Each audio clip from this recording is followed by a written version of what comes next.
So in this video, we're going to discuss section 5.3, which is the second section on how to graph a rational function. So remember that in 5.2, what we discussed was basically finding the vertical and horizontal asymptotes.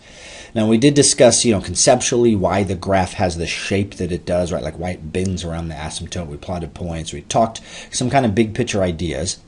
But ultimately what we're going to use in this section here is, how do we locate the vertical and horizontal asymptotes and then put that together with some other pieces of analysis to sketch the graph.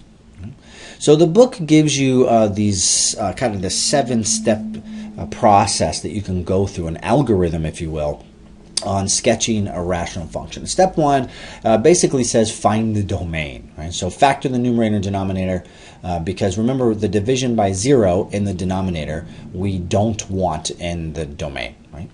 And then step 1 continues to say go ahead and find the y-intercept and plot it. Right?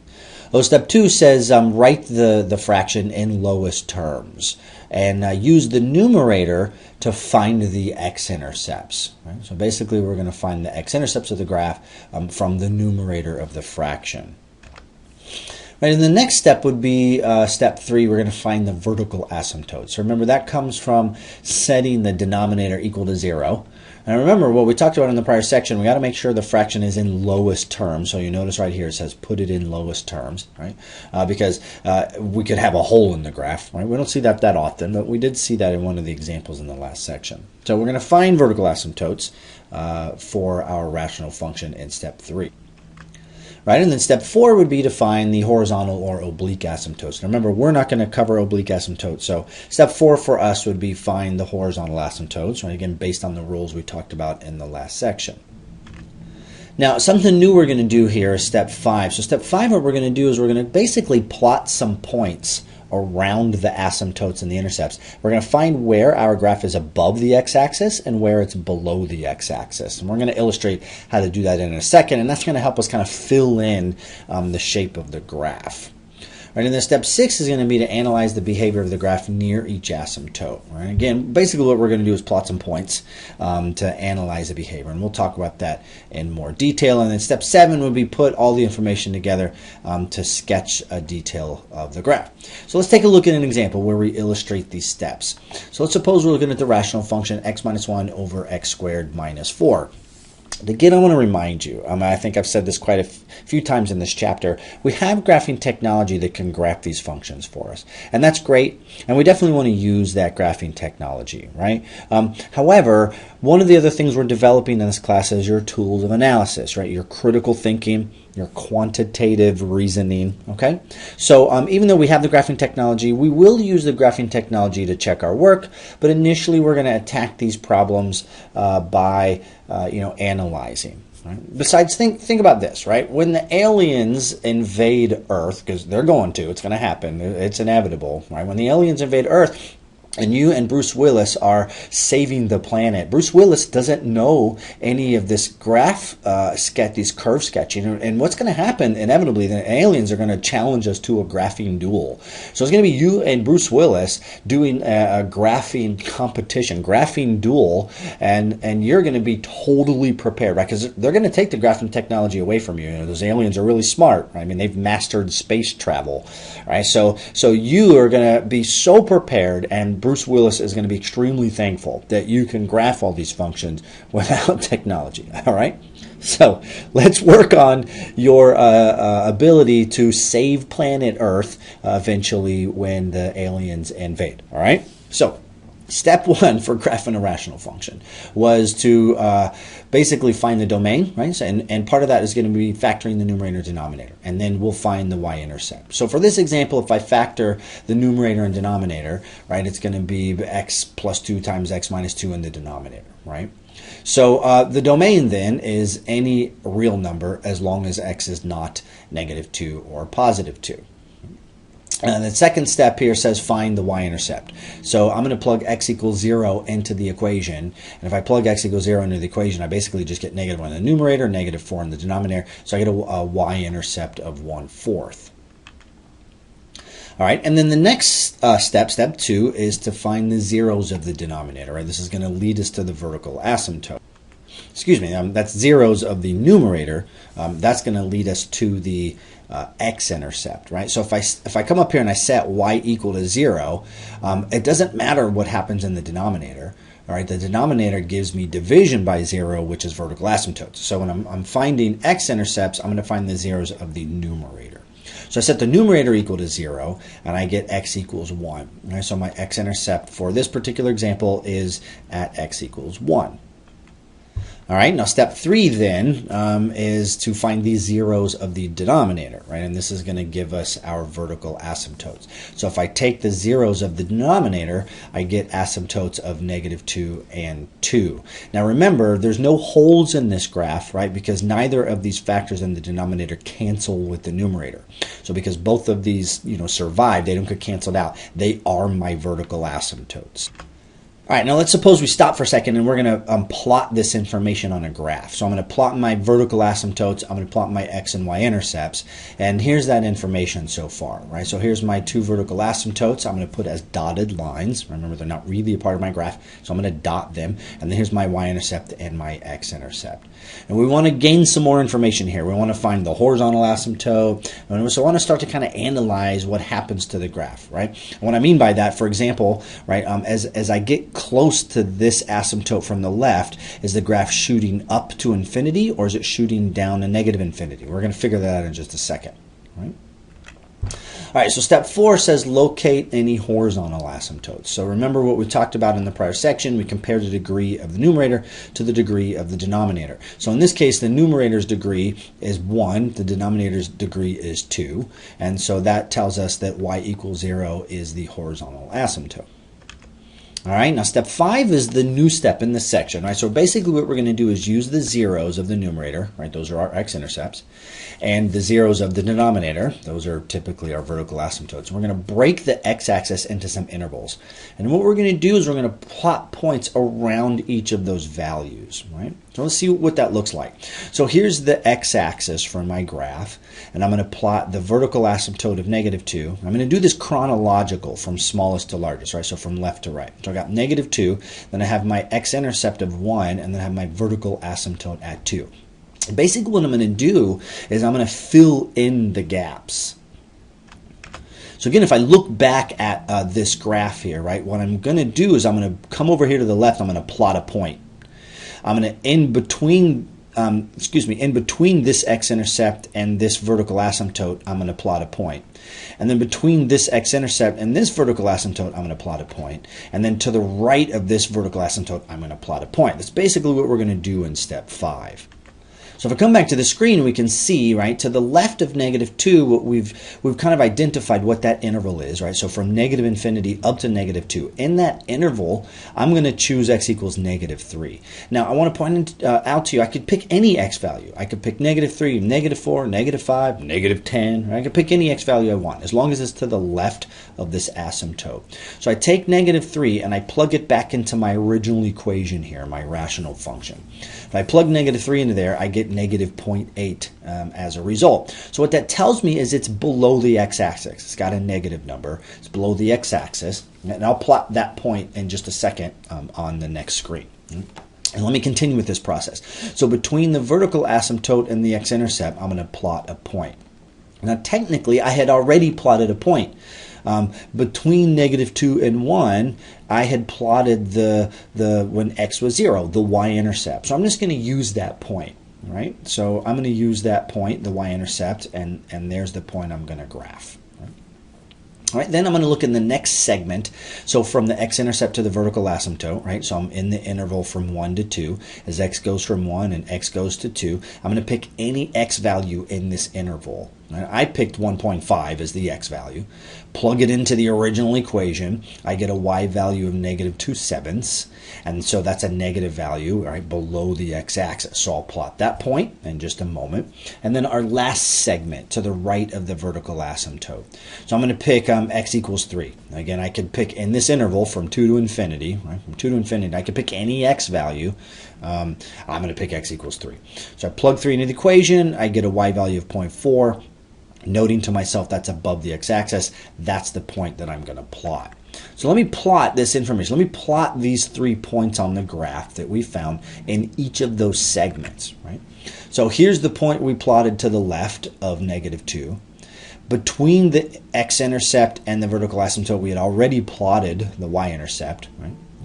Between the x-intercept and this vertical asymptote, we plotted an additional point at 1.5. And then to the right of the intercept, we plotted the point x equals 3. And then we also, on that prior screen, found the horizontal asymptote. So here's the horizontal asymptote of y equals 0. So we're adding that information to the graph. All right, so on another screen, I just kind of put all of this together, right? So here's the points that we plotted. Here's that information that we had from plotting those points. And then I just kind of pointing out to you, right, that these 2 points are obviously going to have to connect to each other. So my graph is going to come through my x-intercept in this fashion. Right? So the last step we really want to take, right, is kind of what we talked about. What is the behavior going to be near each intercept? So again, near each asymptote. So again, if I look at, let's say, this vertical asymptote right here, if I move just to the left, is the graph shooting up to infinity, or is the graph shooting down to -infinity, right? And basically this point here tells us that the graph is going to come from here to here, and it's going to shoot down.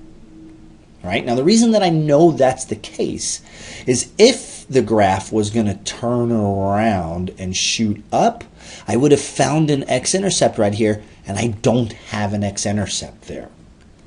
All right, since I know that's not the case, I'm going to come back and kind of erase that for just a second. So I know the graph isn't going to shoot upward. I didn't find an x-intercept there, right? That's how it's going to behave. Right, and then ditto on the other side of the asymptote, right? So if I step just to the right of that asymptote, is the graph going to shoot up or is it going to shoot down, right? And because I have this point that I plotted, I know the graph is going to shoot up, right? Again, it's not going to shoot down because I would have found an x-intercept here. So this is the whole reason for plotting some additional points. It's our analysis and determining how the graph behaves near the intercept. All right, so let's go ahead then and jump to the next screen and just kind of point out to ourselves that's what we're looking at here, right? So based on the information that we have, the points that we've plotted, right? Based on this point, we know the graph is going to hug the horizontal asymptote from below.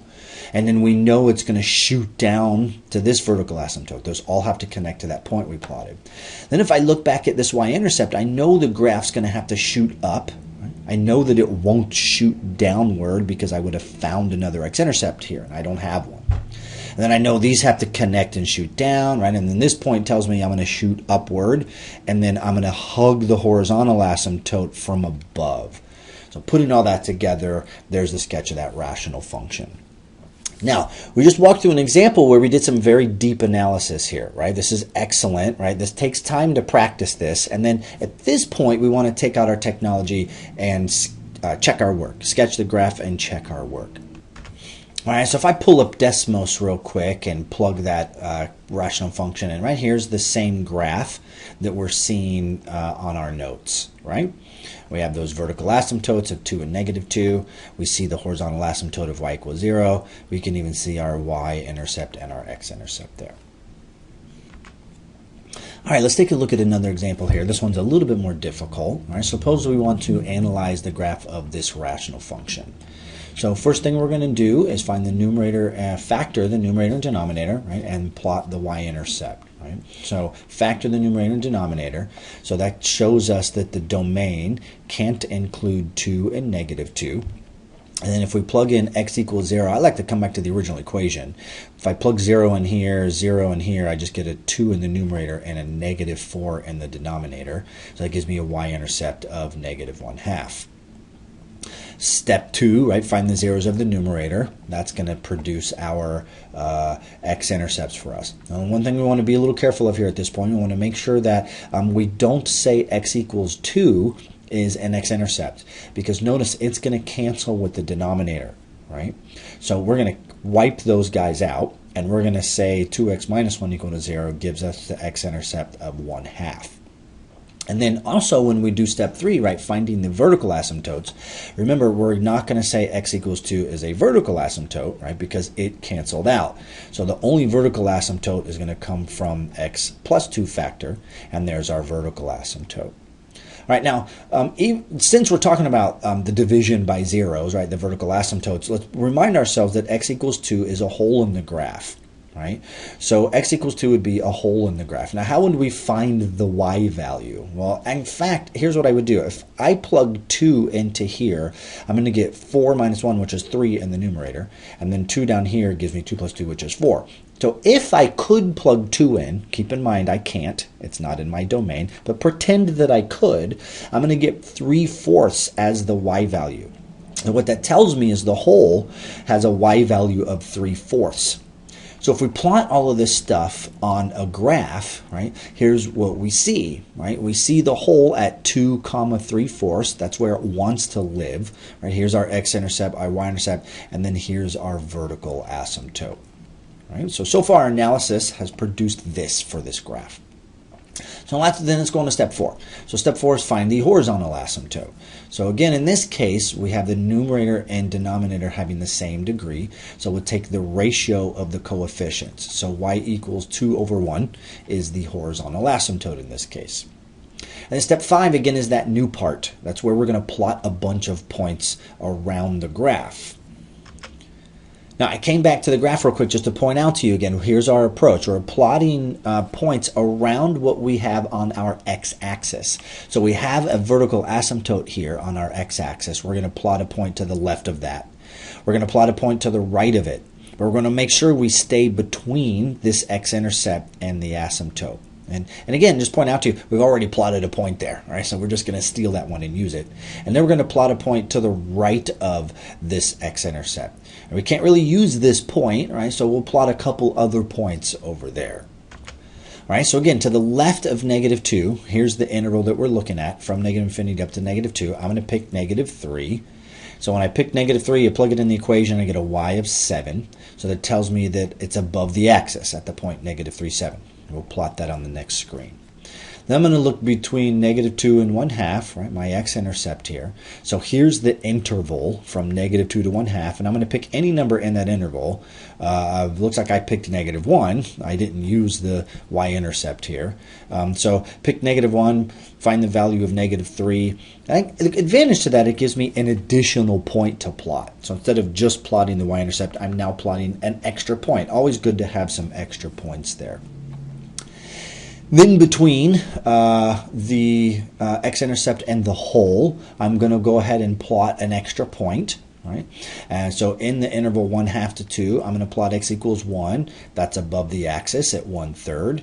And then to the right of the hole, from 2 to infinity, I'm going to plot x equals 3. And that's a y of 1, and that's above the x-axis. So if I take those points that I plot, right, and I put it on my graph, right, here's the points that we determined. Right? So here's the point -3, 7, and then here's the other points that we plotted here. Okay? And again, here's the beauty of now plotting these points, right? I'll kind of connect the dots, right? So I know that at this point, the graph is going to shoot like upward along the asymptote here, and it's going to come downward to the horizontal asymptote. Okay? Now again, I know that out of this point, I'm not going to shoot downward along the asymptote to -infinity because I would have found an x-intercept here. I don't have one there. So that point tells me what the shape of the graph looks like over here, and we continue in that fashion, right? So putting all this information together, right, we can see what the graph is going to look like based on those additional points that we plotted. Right? Now again, this is the analysis that we go through. Right? We could bring up our graphing technology and check our work. And just for the sake of time, I won't bother to do that in this example, but I strongly encourage you to take out your TI calculator or go to Desmos and graph this equation to see your analysis was correct. All right, this next problem we're going to look at is actually it's pretty cool. This is like a problem-solving type of problem, and it really tests us on our tools of analysis. And what I mean by that is, in this problem, we're being given the graph of a rational function, being asked to build the equation, all right?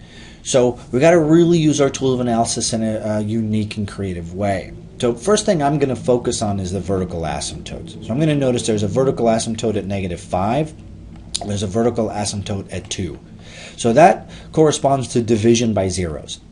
So I know initially my equation has to have the factor x plus 5, so that -5 will give me division by 0 here, and it has to have the factor x minus 2 in the denominator, so that x equals 2 will give division by 0.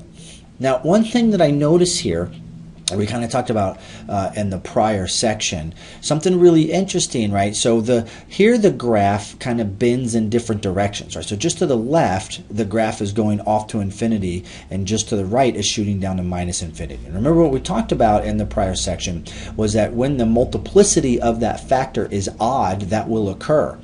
So this factor needs to have an odd exponent. And it already does. It has an exponent of 1. I could make it an exponent of 3 or an exponent of 5 or 7 or 9. But an exponent of 1, we'll just keep it the smallest possible odd number. Right? Now at this asymptote, notice that the graph just to the right shoots down and the graph just to the left shoots down. So in that case, I have to have an even multiplicity. Remember when we talked about that, right? So that has to be an even multiplicity there. And so this exponent over here needs to be a 2 or a 4 or a 6 or an 8. So I'm going to go ahead then and make that one a 2 and leave that one a 1. All right, now the next thing that I'm going to analyze here is let's say the x-intercepts. Right? So I know the x-intercepts come from the zeros in the numerator, like we talked about in the prior two examples. So I see an x-intercept here of -2, and I see an x-intercept of 5. Now again, notice this x-intercept is bouncing, so it has to have an even multiplicity on its factor, and this x-intercept is crossing through, so it has to have an odd exponent, an odd multiplicity. So I'm going to go ahead then and make this an even exponent, so that at negative, I think I did that wrong, didn't I? Is that 1, 2, 3, 4, 5? Yeah, that should be an x plus 2 in that factor. All right, I will fix that before I print these out to you. So this would be an x plus 2 squared here, and then this would be x minus 5. Right? So x plus 2 squared, again, even multiplicity because it's bouncing, and then x minus 5 to the 1, odd multiplicity because it's passing through. All right, then the last thing I'm going to take into consideration here is the horizontal asymptote. So I have a horizontal asymptote of y equals 2. Now if I look at this example that I have here, even with the typo, what I'm going to get if I multiply all this stuff out, the leading term is going to be x squared times x cubed. That's going to be my leading term. And down here I'm going to have x times the x squared, and that's going to give me x cubed. So the horizontal asymptote of this function, since the numerator's degree and denominator's degree is the same, this horizontal asymptote is going to be the coefficients, 1 over 1. So this equation isn't exactly correct in the sense that the horizontal asymptote is not right. So I need to put a 2 in front of here. Now if I have 2 over 1, then the horizontal asymptote would work. Right? So I'm going to go ahead then and I'm going to put a 2 in front of the numerator so that we then match the horizontal asymptote. All right, and then just checking my work, right, bringing up Desmos, plugging in the correct equation where I fixed that typo there, right? I see that I'm getting the same graph that I got from what was given to me, right? So here's the graph that's given to me, and if I bring up Desmos, I can see I'm getting the exact same graph there. All right, so those are kind of cool problems because they're testing my analysis ability, and I'm had to build the equation based on the behavior I saw in the graph. Okay, so last example, we're going to look at some word problems. We're going to look at applications of rational functions. So this one application we're going to look at, I don't want to spend too much time on this. You're definitely going to get practice on this in my math lab, right? But let's at least do one application together. So in this application it says that Reynolds Metal Company manufactures aluminum cans in the shape of a cylinder, so like a Coke can, and it has a capacity of 500 cubic centimeters. So the top and bottom of the can are made of a special aluminum alloy that costs 5 cents per square centimeter, and the sides of the can are made of a material that costs 2 cents per square centimeter. Now, letter A says express the cost of the material for the can as a function of the radius r of the can. So let's visualize our can for a moment. All right. So if we look at our can for a moment, we have a right circular cylinder, and so in essence the top and the bottom are circles. So here's the top. The circle has an area of pi r squared, and here's the bottom, pi r squared as well. Right? Now the side of the can, this is pretty cool. If I take the side of the can and I kind of like cut it open and lay it out, it's a rectangle. So the area of this rectangle is, let's call it length, times width. So the length of this rectangle is actually the circumference of the circle, right? If I curl that rectangle back up, the circumference of the circle right here is 2 pi r. And then I have the height of the can is the width dimension right here. So the area of the side is 2 pi rh. So I need to take the total area of the top and bottom, and I need to multiply it by its cost. And then I'm going to take the total area of the side and multiply it by its cost. So first of all, the area is the two circles. So I have the pi r squared, one for top and one for bottom. And then I have the rectangle, which is the side of the circular cylinder. And then again, the cost is going to be, I got to multiply the 5 cents to the top and bottom, and then the 2 cents to the area of the side. Right? Now, the question here, the part A, direction, says express the cost as a function of the radius. So just like we talked about in 3.6, the problem here is we have height in our equation. I don't have just r's. So I have to get rid of the height here. Right, so I have to go back up in my problem and I have to look for some information, and it's going to allow me to tie height and radius together. And what's given to me in this case is that the volume is 500 cubic centimeters. So I'm going to use that idea of volume being 500 cubic centimeters. Remember, the volume of a right circular cylinder, I could look this up, I can Google search this, or it's in the front cover of my book. But the volume of a right circular cylinder is pi r squared h. So I'm going to set my volume equal to 500, and then I'm going to solve for h. If I solve for h here, and then I'm going to plug this h back into my equation. So if I plug that h back into my equation, here's the cost purely as a function of radius. Okay? And then I'm going to go ahead and simplify a little bit, right? So I'll just point out to you 2 times 0.05 was the 0.1 that I got here.